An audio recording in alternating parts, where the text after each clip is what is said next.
तो क्या हालचाल। आज मैं एक्सप्लेन करने जा रहा हूं एक काफी एसम सीरीज जिसकी स्टोरी बेहद अच्छी है। मैं यकीन से कह सकता हूं कि आपको यह सीरीज पसंद आएगी। तो और ज्यादा बकवास किए बिना वीडियो को स्टार्ट करते हैं। इस स्टोरी की शुरुआत में हमें नरेटिव वॉइस सुनाई देती है।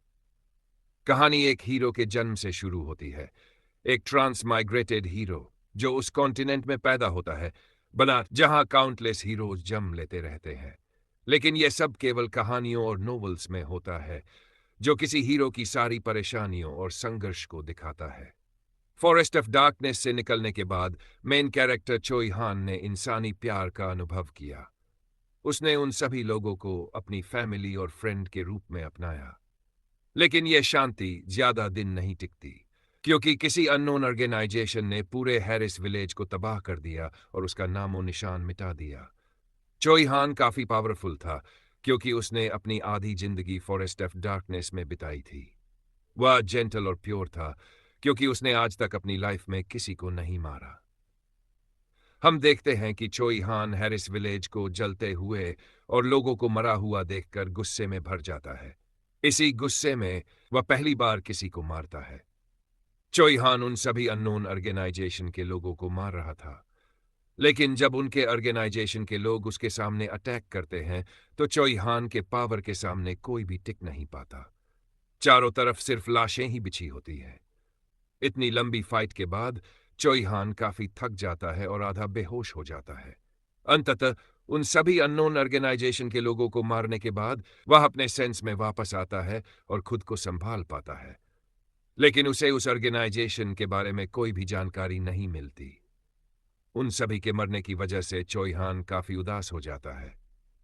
हम देखते हैं कि गुस्से में वह कहता है, मैं उन सभी को मार दूंगा जो इसमें शामिल थे। और किसी एक पर्सन के मरने के बाद चोई हान को फाइनली समझ में आता है कि सैड होने का क्या मतलब है। चोई हान ने हैरिस विलेज को छोड़ दिया और पहली बार वह सिटी में आया। यह सिटी हैनी ट्यूस वेस्टिन के सेंटर में स्थित है। लेकिन गलती से चोई हान हैनी ट्यूस फैमिली के केल से टकरा गया। केल की हरकतों की वजह से चोई हान ने उसे बहुत पीटा। हम देखते हैं कि ये सारी बातें हमारा मेन कैरेक्टर केल बता रहा होता है।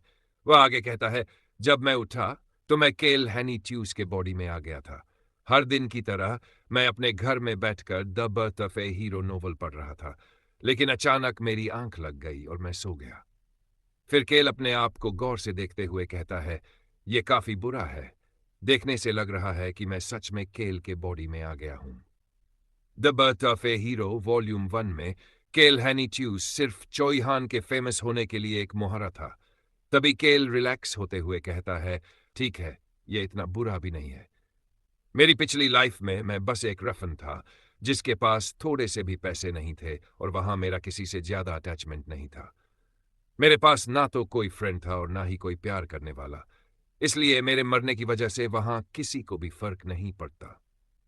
जैसे जैसे दिन बीते थे मैं सोचता था कि मैं आखिरकार क्यों नहीं मर जाता। मेरी पिछली लाइफ में मेरा नाम किम रोकू था, लेकिन मैं बस ऐसे ही यहां मर नहीं सकता। मुझे मरना पसंद नहीं है और ना ही मुझे दर्द पसंद है। यहां तक कि अगर मैं इस वर्ल्ड में एक बेकार लाइफ भी जी रहा हूं तो ये मेरी पिछली लाइफ से बेहतर है। खड़ा होते हुए वह कहता है, इस बॉडी पर कोई निशान नहीं है। इसका मतलब है कि मैं अभी तक चोई हान से नहीं मिला। काउंट फैमिली का कचरा केल हैनीटूस जब पहली बार चोई हान से मिला तो वह बहुत नशे में था और इस फाइट की वजह से उसे एक निशान मिला। यह फाइट सिर्फ इसलिए हुई थी क्योंकि केल को अल्कोहल का टेस्ट पसंद नहीं आया। केल आगे सोचता है कि वह आखिरकार किस तरह की लाइफ जीना चाहता है। उसका मोटो काफी सिंपल है, लेकिन अभी के लिए इन बातों को छोड़ो। वह कहता है, अगर उस इंसिडेंट को बाहर कर दे तो अभी भी स्टोरी में काफी प्रोग्रेस होनी बाकी है। एक लंबी लाइफ जीने के लिए मुझे सभी पेन और परेशानियों से बचना होगा और एक अच्छी लाइफ जीनी होगी। मुझे लगता है कि यह काफी आसानी से हो जाएगा क्योंकि मुझे इस नोवेल की पूरी स्टोरी याद है। तभी कोई केल से कहता है, यंग मास्टर, क्या आप बाथरूम के अंदर हैं? केल जवाब देता है, हाँ, तुमने सही कहा, मैं अभी बाहर आ रहा हूं। बाथरूम के बाहर आते ही केल के सामने एक ओल्ड मैन खड़ा होता है जो टी लेकर खड़ा था। केल सोचता है, इस पर्सन का नाम रॉन है। वह असल में एक असास है और ईस्टर्न कॉन्टिनेंट से यहां आया है। वह सबको ये दिखाता है कि वह बस एक ओल्ड मैन है, लेकिन असल में उसका नेचर काफी क्रूर और मर्सीलेस है। केल रॉन को धन्यवाद देता है और अपने मन में सोचता है, मुझे लगता है कि मुझे इस खतरनाक ओल्ड मैन को चोई हान से मिलवा देना चाहिए। चोई हान आसानी से उसे संभाल लेगा। ये पूरी दुनिया में कई स्ट्रांग लोग हैं और मुझे कम से कम इतनी स्ट्रेंथ चाहिए जिसे मैं खुद को प्रोटेक्ट कर सकूं। वह आगे सोचता है, अगर मैं इस कॉन्टिनेंट में लंबे समय तक बिना किसी परेशानी के रहना चाहता हूं तो मुझे पावर की जरूरत है। जल्द ही इस कॉन्टिनेंट में वार छिड़ जाएगी। अगर मेरे पास पावर नहीं होगा तो मैं टिक नहीं पाऊंगा। तभी एक सर्वेंट कहता है, यंग मास्टर, अब हम आपको तैयार करना शुरू कर सकते हैं। अगले सीन में केल तैयार होकर मिरर में अपने आप को देखकर खुश होता है। वह सोचता है, मैं सच में हैंडसम हूं। मेरे ऊपर किसी भी तरह के कपड़े अच्छे लगते हैं। केल रॉन से कहता है, तो अब चलो चलते हैं। रॉन जवाब देता है, यस यंग मास्टर। अगले सीन में हम देखते हैं कि सभी सर्वेंट केल को गुड मॉर्निंग बोल रहे हैं। उनमें से एक मेड हकलाते हुए केल को गुड मॉर्निंग बोलती है।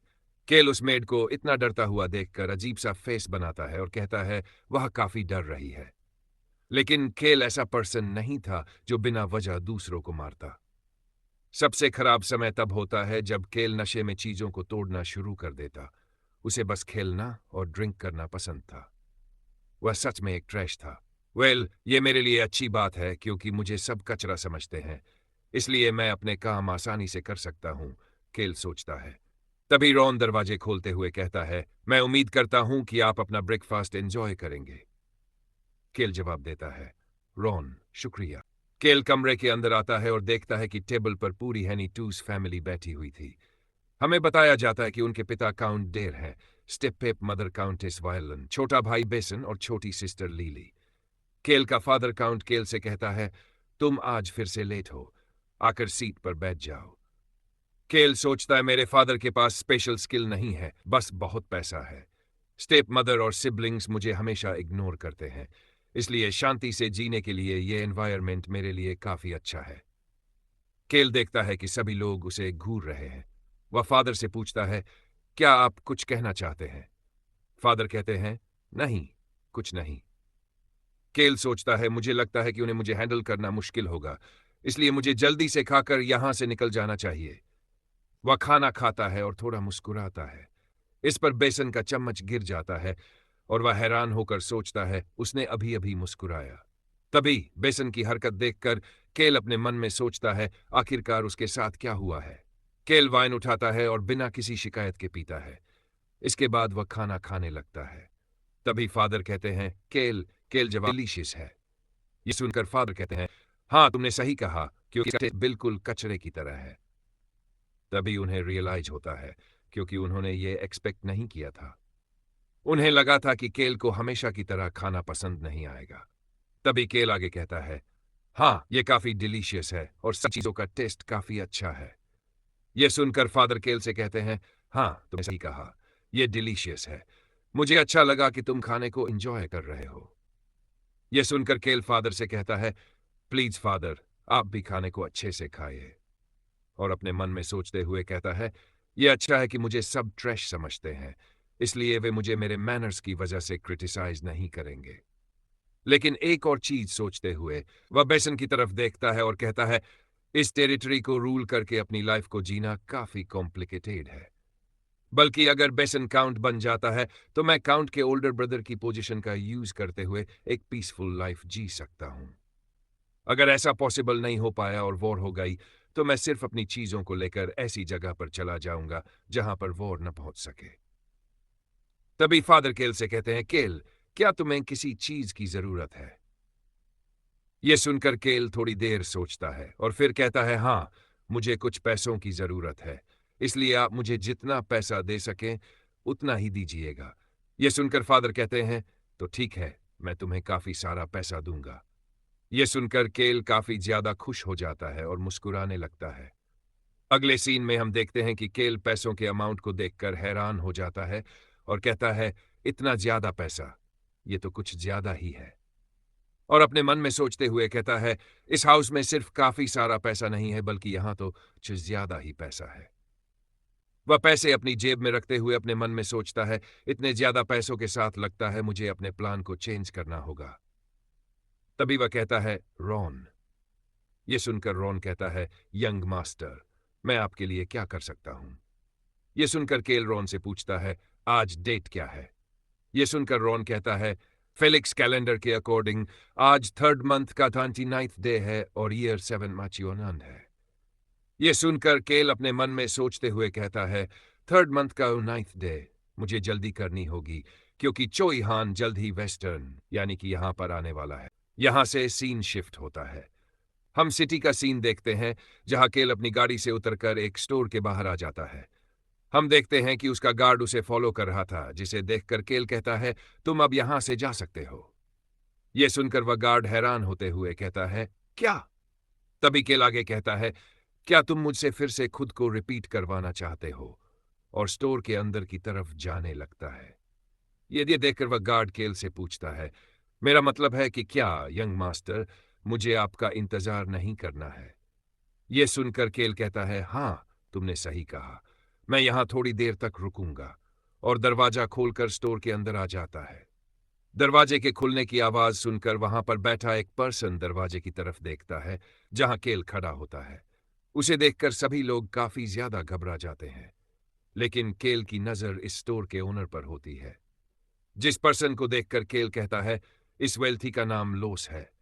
देखने से वह एक पिगी बैंक की तरह दिखता है। तभी केल लोस के सामने कुछ पैसे रखते हुए कहता है, मैं आज पूरा दिन 3rd फ्लोर पर रुकूंगा और मेरे पास ऐसा टी लेकर आओ जो कड़वा ना हो। और वहां से 3rd फ्लोर पर जाते हुए कहता है, क्या तुम्हारे पास यहां पर कोई नोवेल या पोएम है? यह सुनकर विलोज कहता है, ऑफ कोर्स यंग मास्टर, हमारे पास कई सारे नोवेल्स हैं। यह सुनकर केल विलोज से कहता है, तो ठीक है, मेरे लिए कोई इंटरेस्टिंग नोवेल और एक कप टी ले आओ। यह सुनकर विलोज कहता है, हाँ, मैं समझ गया। तभी केल उसे एक कॉइन देते हुए कहता है, मैं बाद में और भी ज्यादा टी पीऊंगा, इसलिए इसे ले लो। उस कॉइन को लेकर विलोज काफी ज्यादा खुश हो जाता है और कहता है, यंग मास्टर, यह तो 1 मिलियन गैलन है, यह काफी ज्यादा है। और मैं आपको बता दूं कि गैलन यहां की करेंसी है। तभी केल कहता है, मेरे पास काफी सारा पैसा है, इसलिए तुम इसे बस अपना टिप समझ सकते हो। और अपने मन में सोचते हुए कहता है, मुझे ऐसे ही अपने पैसों का इस्तेमाल करना चाहिए, क्योंकि मैं पहले ऐसा ही करता था। अगले सीन में हम देखते हैं कि केल अपने रूम में बैठा बाहर की तरफ देख रहा होता है और अपने मन में सोचते हुए कहता है, यह वही जगह है जहां पर चोई हान नोवेल में आया था। वह काउंट को रिपोर्ट करने आया था कि उन पर अटैक होने वाला है। चोई हान जिनसे भी प्यार करता था, उन्हें मार दिया गया था और वह असैसिन्स के बारे में इंफॉर्मेशन इकट्ठा करने के बजाय उसकी पहली प्रायोरिटी अटैक के बारे में रिपोर्ट करना था। वह काफी केयरिंग पर्सन है। हमें पास्ट की स्टोरी दिखाई जाती है, जहां पहली बार केल की चोई हान से मुलाकात होती है। तभी केल चिल्लाते हुए चोई हान से कहता है, हम जो इस लैंड के रूलर हैं, हमें उन यूजलेस विलेजर्स के बारे में चिंता क्यों करनी चाहिए? और यह अल्कोहल की कैप जो मेरे हाथ में है, वह तुम जैसे लोगों की जिंदगी से कहीं ज्यादा प्रेशियस है। यह सुनकर चोई हान कहता है, कितना इंटरेस्टिंग है, और मुस्कुराते हुए आगे कहता है, मैं ये जानने के लिए क्यूरियस हूं कि इसके बाद क्या तुम अपना माइंड चेंज करोगे या नहीं। और जाकर केल के फेस को पकड़ लेता है। इन सब बातों को याद करके केल परेशान हो जाता है, क्योंकि उसने पहले ही इसके बारे में नोवेल में पढ़ा था। वह परेशान होते हुए अपने मन में सोचता है, अगर मैं चाहता हूं कि चोई हान के साथ मेरी फर्स्ट मीटिंग अच्छी जाए, तो मुझे उसके ऊपर अपना गुड इंप्रेशन छोड़ना होगा। लेकिन मुझे फिर भी काफी ठंड लग रही है। मुझे लगता है कि मुझे नोवेल के बारे में ज्यादा सोचना नहीं चाहिए। तभी वह विंडो से बाहर की तरफ देखता है, जहां चोई हान होता है। उसे देखकर केल कहता है, मुझे लगता है कि वे गार्ड उससे आइडेंटिफिकेशन पेपर्स मांग रहे हैं। ऐसा हो ही नहीं सकता कि उसके पास खुद को आइडेंटिफाई करने के लिए कुछ न हो, क्योंकि वह रात का इंतजार कर रहा है। रात को वह सीक्रेट दीवार से कूदकर सिटी के अंदर एंटर करेगा और फिर इसके बाद उसकी मुलाकात केल से होगी, जो ड्रिंक करने में बिजी रहेगा। केल उस फ्लोर से नीचे जाने लगता है और विलोज से कहता है, मैं जल्द ही वापस आऊंगा, इसलिए मेरी जगह क्लियर मत करना। यह सुनकर विलोज कहता है, यस, यंग मास्टर। तभी केल दरवाजा खोलकर बाहर चला जाता है, लेकिन अभी भी वहां बैठे सभी लोग घबराए हुए होते हैं और केल के बाहर जाते ही वे सब चिल्लाते हुए कहते हैं, केल केल बिना किसी चीज को तोड़े यहां से चला गया। इन सब बातों को केल सुन पा रहा था और अपने मन में कहता है, मैं तुम लोगों की बातें सुन सकता हूं, लेकिन मुझे खुद को प्रोटेक्ट करने के लिए कुछ एबिलिटीज गेन करनी होंगी। मुझे प्रिपेयर होना होगा और इसके लिए मुझे कुछ पावरफुल लोगों की जरूरत है। इस कॉन्टिनेंट में सरवाइव करने के लिए जहां वॉर होने वाली है, मुझे स्ट्रांग होना होगा और बिना किसी डिफिकल्ट सिचुएशन के लंबी लाइफ जीने के लिए मुझे पावरफुल बनना होगा। अगर मैं पावरफुल हो जाता हूं तो कठिन और डेंजरस सिचुएशंस हमेशा मेरे रास्ते में आएंगी। इसके बाद केल इंस्टिटाइट ब्रेड की दुकान पर पहुंचता है और सोचता है, आज से मुझे इंस्ट्रक्टेबल शील्ड अपटेन करने के लिए प्रिपेयर होना होगा। शॉप पर केल को देखकर शॉप ओनर काफी घबरा जाता है और चिल्लाते हुए कहता है, यंग मास्टर, आपका स्वागत है। इतना घबराता हुआ शॉप ओनर देखकर केल अपने मन में सोचता है, मुझे अब यह सब देखकर हैरानी नहीं होती। फिर वह शॉप ओनर से कहता है, मुझे कुछ ब्रेड चाहिए। यह सुनकर शॉप ओनर हैरान हो जाता है। तभी केल शॉप ओनर की तरफ इशारा करते हुए कहता है, यहां से लेकर यहां तक मुझे सभी ब्रेड चाहिए। और फिर शॉप ओनर के सामने एक कॉइन फेंकता है जिसकी कीमत मिलियन लन होती है। केल आगे कहता है, इन सभी ब्रेड को पैक कर दो। लेकिन शॉप ओनर अभी भी काफी हैरान होता है। इसे देखकर केल कहता है, अगर तुम मुझे यह नहीं बेचना चाहते तो मैं कहीं और जा सकता हूं। यह सुनकर शॉप ओनर और भी घबरा जाता है और चिल्लाते हुए कहता है, ऐसा नहीं है यंग मास्टर, मैं जितना जल्दी हो सके इन सभी को पैक कर देता हूं। फिर वह सभी ब्रेड को पैक करने के लिए दुकान से चला जाता है। अगले सीन में हम देखते हैं कि केल काफी सारी ब्रेड लेकर जा रहा होता है। अपने मन में सोचते हुए वह कहता है, मैं पहले से ही जानता था, लेकिन यह जगह कोरिया से बिल्कुल अलग है। शायद इसलिए क्योंकि यह एक फैंटेसी वर्ल्ड है, लेकिन मैं इस पर यकीन नहीं कर पा रहा कि मैं एक ट्रैश कैरेक्टर के बॉडी में आ गया हूं। तभी वह अपने पैरों की तरफ देखता है। जमीन गीली होने की वजह से केल के पैर गंदे हो रहे थे। वह अपने मन में सोचता है, मुझे जितना जल्दी हो सके इस एरिया से निकलना होगा। हम देखते हैं कि दो बच्चे केल को जाते हुए देख रहे थे। अगले सीन में हम देखते हैं कि केल सिटी से दूर एक माउंटेन पर आ जाता है और अपने थैले को जमीन पर रखता है। इतनी दूर आने की वजह से वह काफी थक चुका होता है और अपने पसीने को पोंछता है। तभी वह सिटी की तरफ देखते हुए कहता है, मैं काफी लंबे रास्ते से आ रहा हूं और यह बैग बहुत भारी है। इसकी वजह से मैं काफी थक गया हूं। फिर वह एक लकड़ी के दरवाजे की तरफ बढ़ता है। दरवाजा खोलते हुए वह कहता है, देखने से यह जगह काफी पुरानी लग रही है। वह अपने सामने देखता है और वहां एक बहुत बड़ा पेड़ होता है। इसे देखकर केल अपने मन में सोचता है, यह पेड़ देखने से 100 साल पुराना लगता है। तभी उसे साइड से किसी बच्चे की आवाज आती है, आपको उस ट्री के पास नहीं जाना चाहिए। हम देखते हैं कि ये वही दोनों बच्चे हैं। वे आगे कहते हैं, यह एक मैन ईटिंग ट्री है।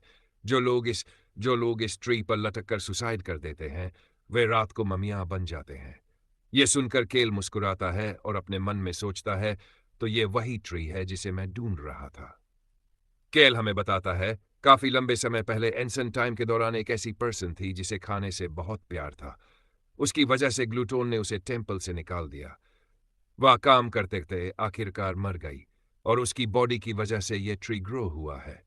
इस ट्री के अंदर उसकी सारी ग्रज पावर है। फिर वह अपने बैग से एक ब्रेड निकालता है और कहता है, मैं इंस्ट्रक्टेबल शील्ड की पावर को फील कर सकता हूं। तभी उन्हीं बच्चों की आवाज फिर से आती है, तुम मर जाओगे, तुम उसके पास मत जाओ। सभी बातों को सुनकर केल परेशान होते हुए सोचता है, अगर आप कहीं भी चले जाते तो आपको वहां कोई ना कोई शोर करने वाला बच्चा मिल जाएगा। मुझे पहले ही उन दोनों को यहां से भगा देना चाहिए था। केल उठता है और उन दोनों बच्चों की तरफ बढ़ता है। उन्हें देखकर दोनों घबरा जाते हैं और डरते हुए कहते हैं, वो मैन ईटिंग ट्री है, आप मर जाओगे।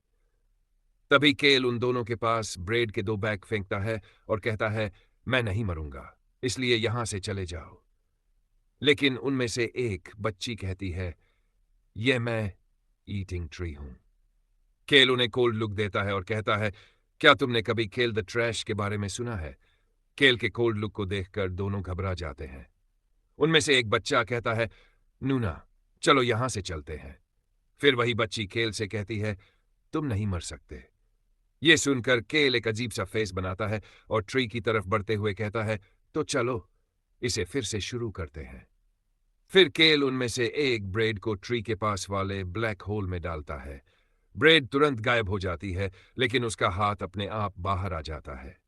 केल सोचता है यह शील्ड उसी पर्सन की पावर की वजह से फॉर्म हुआ है। लेकिन कमाल की बात